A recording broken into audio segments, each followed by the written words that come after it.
Et bienvenue dans ce débrief entre Lens et l'Olympique de Marseille. Donc on restait sur 2 ans sans défaite à Bollaert. C'est la 41e défaite. Heureusement, on a gagné 41 fois contre Lens et on a fait 20 nuls. Le dernier, c'était le 3 février 2021.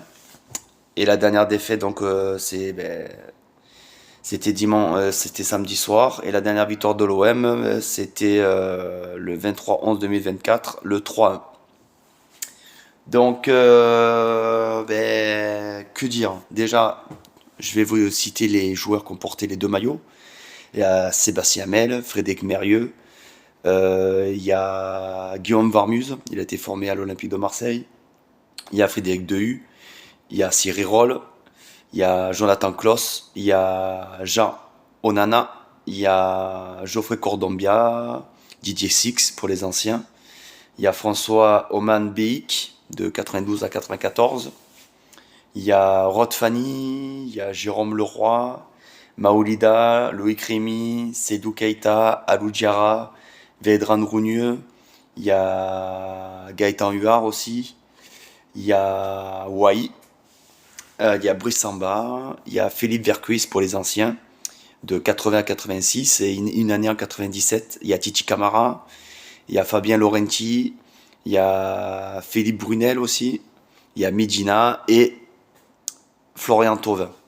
Donc ça fait 27 joueurs qui ont porté les deux maillots. C'est pas mal.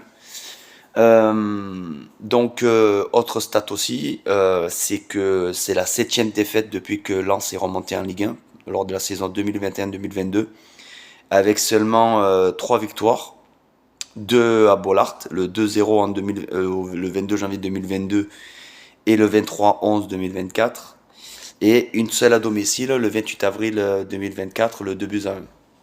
Donc, et un nul le 3 février 2021, le 2-2. Donc, ça fait pas beaucoup de victoires au Vélodrome, ça en fait une. Et seulement 3 victoires à l'extérieur. C'est un bilan qui est finalement équilibré depuis qu'on joue Lens, mais depuis qu'ils sont remontés, ça joue plutôt à la faveur des Lensois. Sachant qu'on a encaissé notre 66e but contre eux, on en a marqué seulement 62. Donc, il va falloir vite reprendre la marche en avant parce que Lens, ça reste un club phare de la Ligue 1 avec avec des supporters qui sont bien présents. Ils ont un bon 12e homme chez eux, qui n'a rien à voir avec nous du fait qu'on a un plus grand stade et que nous le stade il est très chaud. Mais là-haut dans le nord, c'est avec Strasbourg, voilà, c'est les deux clubs où l'ambiance est très très très très présente, très chaude. Mais il faut y aller. Bollaert, ça fait la 3e fois que j'y vais. C'est très convivial. La sécurité est très respectueuse des gens. Il y a beaucoup de respect. Ils respectent les consignes. Enfin, je veux dire, il n'y a pas de nervosité. Ils se mettent pas la pression. Il n'y a pas il n'y a pas d'abus dans la sécurité ou quoi que ce soit. C'est vraiment un plaisir d'aller là-bas. Les gens sont très accueillants. C'est très très bien d'être là-bas. Bon, on va parler du match. Une bonne entame. Ça me rappelle un peu le match de Lisbonne. Mis à part que l'arbitrage a été correct, part. Mis à part sur le penalty. Mais bon, on ouvre le score sur une belle action avec Wea.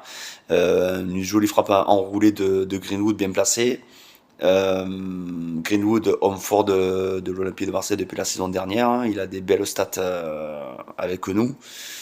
Euh, Paxao aussi, c'est un joli trio avec lui. Il est très dangereux. Il provoque bien que le ballon. Il arrive à se créer des occasions. Il a un manque d'efficacité, mais très présent, toujours dans les bons coups. Et non, un très bon joueur comme Wea. Greenwood aussi. Un peu trop. Il n'a pas assez tenté, je pense, Greenwood. Et c'est le milieu qui nous a fait défaut. Et surtout derrière, qu'est-ce qu'on est fébrile. On ouvre le score hein, sur leur première occasion, on va dire chaude entre guillemets. On se prend un penalty.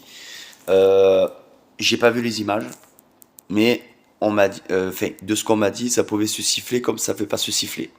Donc on sait que la VAR et Madame Frappard sont pas trop neutres quand ils nous arbitrent. Donc penalty, une palenka, Rolly qui se jette trop, enfin anticipe trop sur sa droite. 1-1. Mais bon, on est l'Olympique de Marseille, on avait le match pour nous, la possession, on était dans leur camp, on avait plus d'occasions qu'eux en première période, on avait le moyen de se mettre à l'abri. On a gardé le nul, mais en deuxième mi-temps, on s'est effondré petit à petit. On n'a pas eu trop d'occasions. Euh, Ils ont eu plus de ballons que nous, ils ont été beaucoup plus dangereux. Il y a Thauvin qui aurait pu marquer. Euh, Thauvin a été très dangereux en deuxième mi-temps. Il y a Aubameyang, quand il est rentré, il a une occasion d'aller à la lucarne que le gardien y sort. Il a pas eu trop d'occasion, il a pas pesé comme il aurait dû peser non plus. Euh, Paxao aussi a eu des occasions, mais c'était trop tendre aussi. Donc trop peu d'occasions. Il y a eu que Paxao et Oba. Euh, il nous a marqué un Gouiri. Gouiri nous fait défaut. Il va falloir prendre un joker ou alors au mercato prendre un attaquant parce qu'on en a besoin au final. Parce qu'on se sert plus de Mopé. Donc Mopé va partir, donc il faut le remplacer. Donc ils ont deux profils, un joueur du PSV Eindhoven, un peu dans le profil de Paxao, et Hendrik du Real Madrid, qui joue pas et que l'OM aimerait tenter le coup. Pourquoi pas? Mais il faut trouver un remplaçant à Mopé parce que Gouiri fait défaut. Et en plus, il va avoir la cale, donc il va falloir remplacer les joueurs qui vont être appelés. Et on s'est effondré. Le deuxième but, on doit mettre un joueur au deuxième poteau. J'en veux pas à Rulli parce que combien de fois il nous a sauvés. Ils ont la balle du 3-1 qui gagne son duel. Il nous a sauvés plein de fois. Donc je pense que on s'est fait, c'est nous qui avons fait des erreurs. On n'est pas en confiance défensivement. Au milieu de terrain, on est trop tendre. On a joué trop à la baballe en deuxième mi-temps. On ne cherche pas à jouer haut. Parce qu'en fait, entre le Sporting et Lens, si on doit être capable de garder un score, mais il ne faut pas défendre devant sa surface. Parce qu'à tout moment, on peut se prendre un but.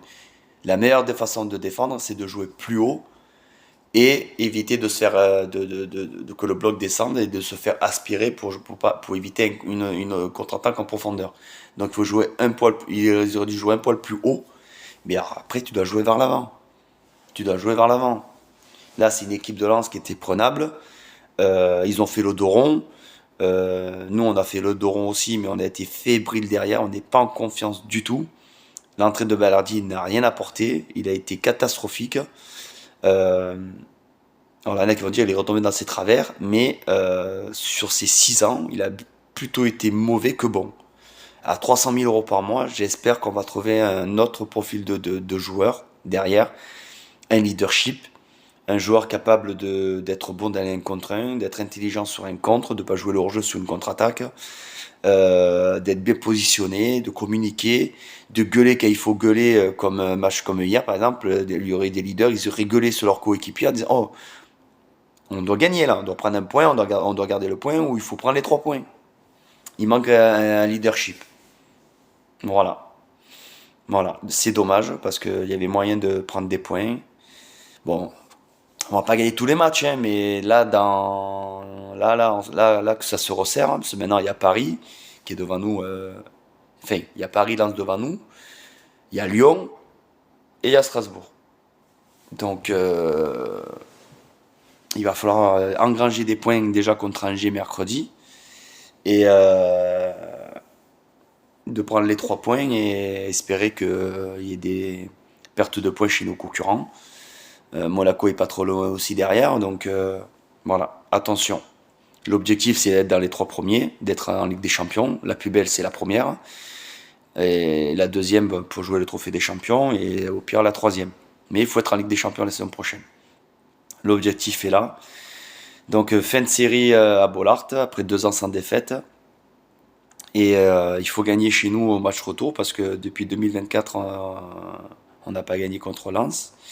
Donc voilà, c'est des matchs qu'on doit rectifier le tir et il faut le confirmer contre Angers où chez nous, on est imprenable. Donc il faut battre Angers. Mentalement, ça fera du bien et comptablement aussi.